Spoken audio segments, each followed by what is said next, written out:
Hi, I'm with Mr. Abdul Turay, the ambassador of AEC-CI. Hi, Mr. Turay. Hello. Okay, can you please tell us about the AEC-CI and your activities? Okay. Before I start, I'd like to congratulate Cashew Info and the organizers of the event because this is my first event, and I must admit I'm very impressed by the quality of the event, the organization, the venue, the topic discussed is really an excellent event, and I'm really pleased to be here for this year. Now, AEC-CI stands for l'Association des exportateurs de Cashew de Cote d'Ivoire, which means the Cashew Exporter Association of Ivory Coast. We've been established since 2010, and primarily our role is to speak on behalf of all the exporters, at least the majority of exporters, more than 98%. And we are partnered to the government of Ivory Coast in organizing the sector, the cashew sector in the Ivory Coast. And so far, we have had a lot of successes, and things are moving forward or in the right direction. So, can you please tell us more about the crop size, not this year, in 2017, and also the outlook for the next crop coming in 2018? Okay. Yesterday at the event, the CCA, which means the Conseil Coton Anacarde, published the official figure. We had about 711,000 metric tons produced in 2017, which was quite impressive.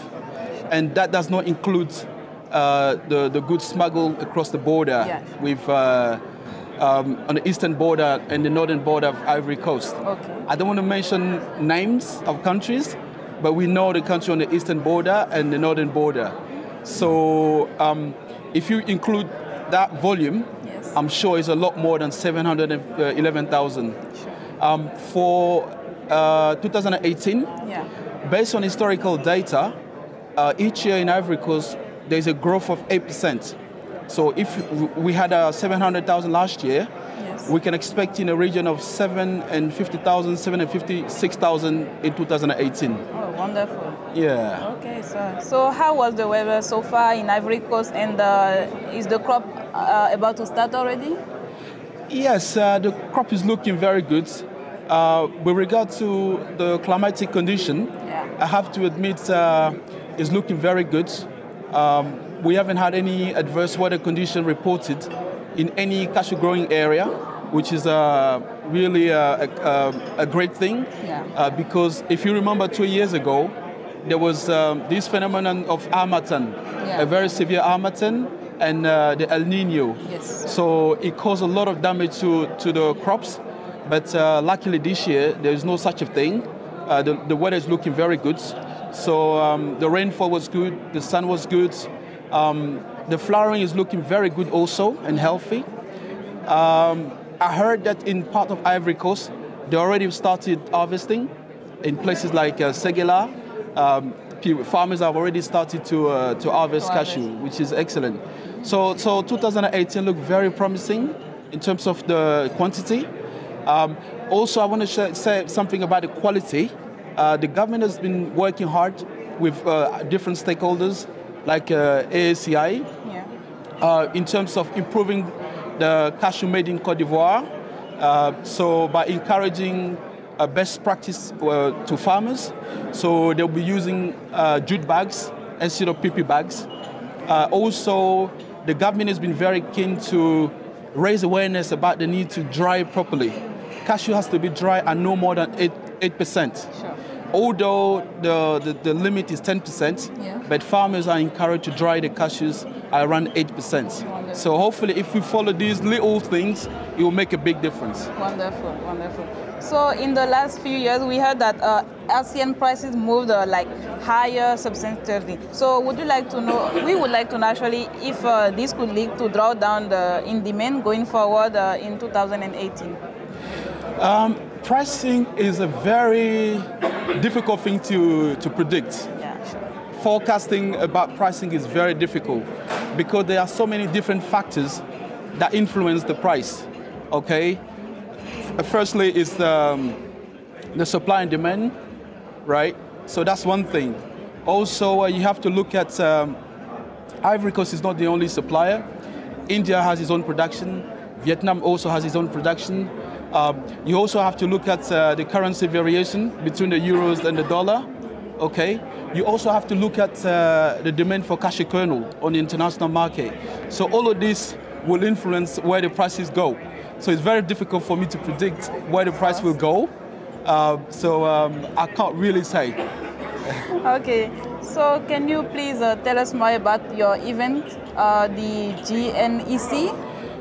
Yes, the GNEC GNEC will be held between the 22nd and the 24th of February 2018. Yeah. Initially, it was the first date was 17th of February, but we had to move it to the 22nd till the 24th, so it doesn't clash with other events.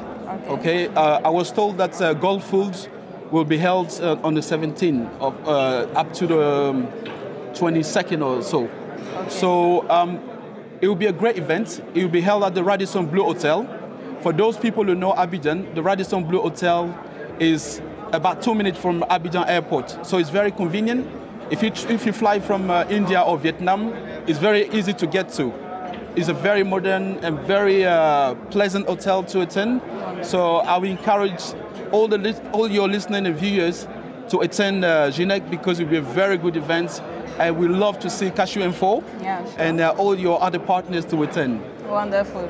And my last question is, what's your view about this WCC? That's your first time, but what's your opinion on it? My opinion is, as I said at the beginning, I'm very impressed by the WCC, the World Cashew Convention. It's the first time for me to attend. It's really well organized on all different levels. Whether it's the speakers, the quality of speakers that you brought in this year, the quality of the topics for the event, even looking after the delegates, the foods, the accommodation and the venue is a very good event. And I would like to congratulate again Cashew Info and all your team, your president, Mr. Srivatsva. Yeah, he done a really great job, and I'm really pleased to be here. So on behalf of my president, Mr. Jabi Abubakar, I would like to send our regard to you. On behalf of the AEC-CI, also thank you very much for having us as a speaker, for giving us the opportunity to tell you about AEC-CI, our activities, and also tell you about our GNEC, which is the Cashew Exporter National Day. So thank you again, and we hope to be back here next year.